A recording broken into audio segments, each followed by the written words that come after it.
Imagine being trapped in a small prison or cell with someone watching you every second of the day. What if I told you you could win a cool $1 million if you managed to survive this confinement without cracking under pressure? Welcome to The Human Zoo, where we will explore just how far people are willing to go for some cash. Let's go. The film opens with a series of interviews with potential contestants, all vying for a chance to win the coveted reward in a reality show that's like a twisted version of Mr. Beast. The challenge is simple: stay in solitary confinement for as long as possible, with the internet monitoring your every move. No escape, no contact with the outside world, and no idea how many others are participating. Sounds fun? I guess so. We're introduced to a diverse cast of characters. We got a gym guy, an army veteran, a confused man, an elderly man desperate to pay his wife's medical bills, and of course, a group of college students all trying to prove that they have what it takes to beat evil Mr. Beast. That's right. As the interviews wrap up, the chosen few are finally ushered into a waiting room, where they're greeted by a middle-aged woman with exciting news that the show has been picked up for a second season. And as a special treat, the prize money has been doubled to $2 million. The contestants are ecstatic, but it kind of doesn't make sense, does it? How can there be a second season if the show hasn't even aired yet? Doesn't make sense, does it? Well, despite the strange facts that could be a red flag, most of the contestants are just too distracted by the money to focus on this weird fact. When money comes this easy, it usually comes with risk. This whole confinement idea is undeniably bizarre anyway. Who right in their mind would want to watch people suffer in locked up cells on the internet? Well, not me. They then meet the show's producer, Mr. Hilary May, who doesn't exactly inspire confidence either. He reads out the rules with a smile on his face and states that they could quit the game at any time by raising their hands over their heads in a cross motion. Which seems rather inviting, as it clearly defines how to stop the game if one can't take it anymore. But will this really be that easy? I guess we'll see. As all contestants wait for the green light, each is visited by two guys that cover their faces and then bring them into a shower room. Why they have to cover their faces for that is not explained, but it sure would raise some alarm bells, no? I mean, look at these dudes. No offense, but, just add a black leather sofa into this scene and everything becomes a little bit sus, right? Now, once in the shower room, they are forced to strip down and shower in front of the guys, which of course normal people would never do. Now, some protest, others just gladly go along with it. If you would literally do anything for money, I am sure there are easier ways to get $1 million. But only fans of this show would understand, right? Anyhow, most people would drop out right then and there, for good reasons. The explanation for this sketchy approach, by the way, is that they want to ensure that no one brings in any illicit items such as phones or weapons, which is ridiculous to assume in the first place, because those people have freely decided to participate here. Using anything in their cells to entertain themselves with, such as phones, would be against the rules and thus disqualify them. So nobody would risk that if they applied on their own accord. 20 minutes in and this movie already starts to fall apart.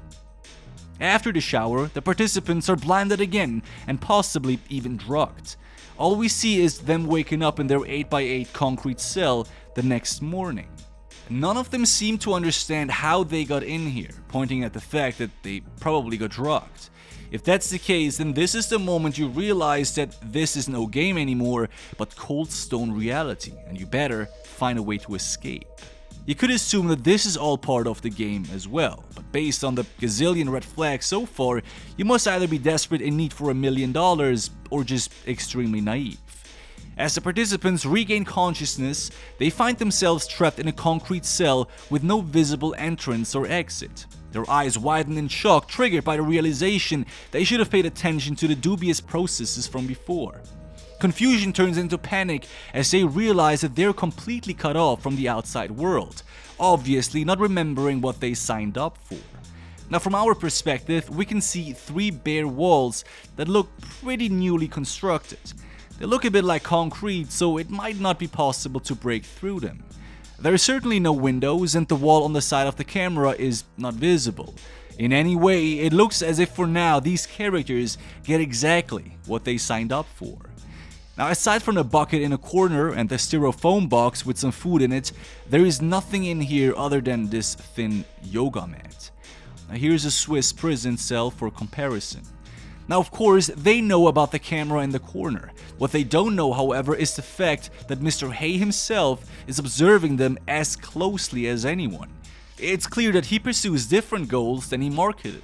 But so far, at least in terms of the game, the participants haven't been treated much differently than told, apart from the dubious shower and the subsequent drugging, of course. Not only does this cell look like garbage, but it also lacks natural sunlight and fresh air. Now that's enough to drive anyone crazy over just a few days. Having no sanitary equipment available other than a bucket will make it soon unbearable to stay in here. Now, the risks of long-term solitary confinement are pretty well known. Severe mental stress, hallucinations, and so on. These are just a few of the horrors that could arise from being locked up with no social stimulation. But the physical risks are just as real. Without proper ventilation, the air in the cell will eventually become toxic, causing headaches and dizziness. The lack of natural light could disrupt the body's internal clock, leading to further health problems. If you do find yourself in this kind of situation, God forbids, there are a few things you can do to increase your chances of survival. Now, first and foremost, take a good look at your surroundings, right? The cell may seem impenetrable at first, but there may be hidden weaknesses that you can exploit. In this particular cell, for instance, there is a thin plaster layer between the concrete slabs. With some persistence, you may be able to scratch it off using the cap of your water bottle. Doing that outside of the camera's angle is the way to go, of course, but I would also knock at various points off the wall to test for hollow spots. This could lead to a knockback if someone is in a cell adjacent to ours, which would be pretty significant to realize. Anyway, the gym guy touches the concrete walls multiple times, making it very obvious that these are not massive concrete walls, but rather just thin drywall. There is no doubt he could just break out of here if he wanted to. Listen. I'm not sure if this was a mistake or meant to be heard. If it was, then it's strange that this guy doesn't seem to care whether these are paper walls or not. So as the minutes tick by, all of them start to wrestle with the fact that all of this is rather annoying. We literally get a 10-minute unscripted montage of the characters insulting the people behind the camera and pace around. The food they apparently get once per day is stale and disgusting, and the lack of appropriate privacy is also a nuisance to them, which is kind of ridiculous because it's what they signed up for, so this does not make sense. If it is the case that they have now all of a sudden figured out that they are captive and this game was just a bait for them to end up here, then why are none of them doing anything against their captivity? I mean, shouting at the walls and camera will not magically have a door appear, right? The first intuitive thing anyone would do in this situation is inspect the walls, which the guy before did, and he discovered the most amazing thing ever. These are dry walls. Let's briefly go over the other major obstacles that need to be overcome here. Social deprivation, lack of privacy, the absence of nutritious food, and the worst thing, not knowing how long all of this will take. It's easy to see the problems with the former 3 points, but arguably the most difficult aspect is the fact that nobody can know how long any of this will take. There is this infamous military drill that just consists of running. No heavy load, nobody screaming into your ear, it's just running. The problem is, it is running until they tell you to stop running. Seems easy at first, but the mind eventually evolves into the enemy number one. The absence of knowing when something will come to an end makes it extremely difficult to cope with it. So you're aware that there's a mistake and that I can't get out? Humans love control. Take it away from them and their minds will start to be infected with doubt. Think about it. How long could you last in here? 24 hours? 72? I don't think it matters, because everybody would likely arrive at serious doubts, thinking things like, what if I'm the winner already but they just haven't told me yet? What if everybody else is left, enjoying some nice food and sunshine, and they just prank me, torture me for views? Once these thoughts arrive, things will get difficult to maintain. Now, this simple thought experiment shows that we know next to nothing about this game. The only thing we know is that there are $2 million to be won, and to drop out you have to cross your arms above your head. But what about if you are the last one to remain? Because I am your number one. Are you informed and let go and given the money? Or is this a gamble and just the last one to give up will receive it?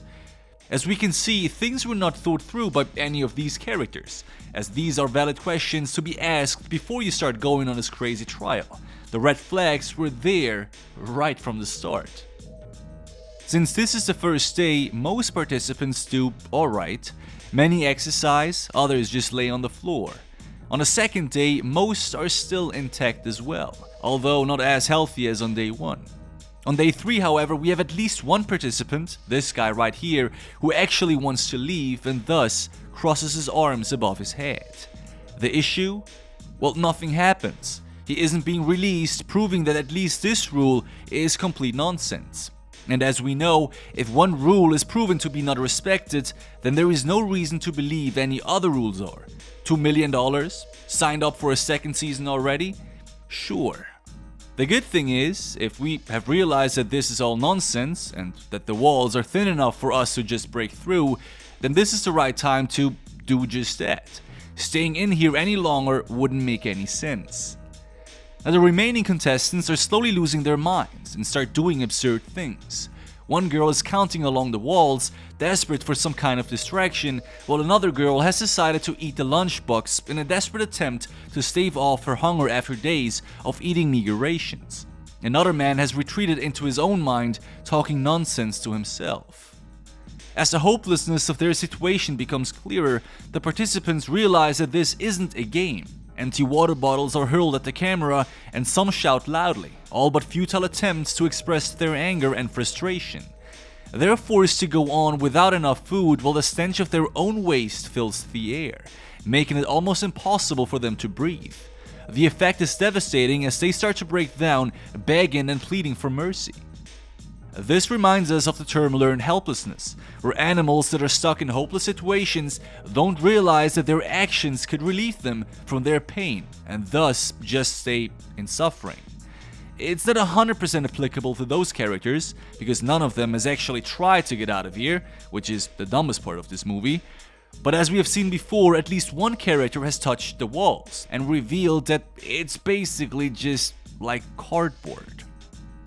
Now the participants are in a state of distress, crying out for help and signaling to be released from the small concrete cell. Even the jacked up guy breaks down and asks to be released. But despite their attempts to communicate their distress by making the quit sign above their heads, it seems as though their pleas are falling on deaf ears. Monks frequently go on for months without any social interactions and do pretty well. Sure, they are not trapped in a concrete cubicle trying to win $1 million, but they too strip themselves off any meaningful items to make life more uncomfortable. So the key to go through this, if one were to seriously believe all of this is for the sake of winning a game, is to practice mindfulness. Basically, meditate, exercise, sleep, and eat. Speaking of eating, some of our contestants have realized that by counting the lunchboxes, they're able to determine how many days have passed. We are at 6 boxes currently, meaning it's the 6th day. That is not too bad of a strategy actually. As mentioned before, human beings love control, and being able to determine how many days have passed is definitely a benefit. Now things continue in a weird way. The contestants are spiraling out of control, and their sanity slips gradually away like sand. The sound of a girl's voice echoes through the walls as she screams and thrashes against the floor, begging to be released from her personal hell. The Japanese contestant too has lost touch with reality and is now conversing with imaginary friends named Bob and who knows what else. But the worst thing is the torture that we have to endure watching this nonsense. What started out as a loosely defined game show is now only a montage of random cuts of people in concrete cubicles that we already know could be broken out of any second. Literally for an hour at this point, there was nothing but a bunch of unscripted scenes with nothing in between. I have never seen anything like this. The absence of any sort of serious escape attempt of any of those captives made this even more unbelievable to watch. Nothing is won, nothing is explained. It's just a bunch of people going crazy in cubicles. Now, considering that this movie is called The Human Zoo, it might be the case that whoever produced this wanted to make a statement of some sorts. But there is no storyline, so a 100-minute film seems a bit excessive, no? Especially with 70 minutes displaying almost identical scenes. Just a bunch of people going crazy, once again. Can't see you. Can't see me. It ends without any resolution. It eventually just fades to black, leaving us back with, well, big eyes and a distant look in our eyes, looking at the floor, thinking about the breakfast tomorrow, I guess. If you want to watch this movie, go ahead. If you already have, let me know in the comments what you think of it. I would be thrilled to know. With that said, my friends, thanks for watching this video. Peace out and you take care.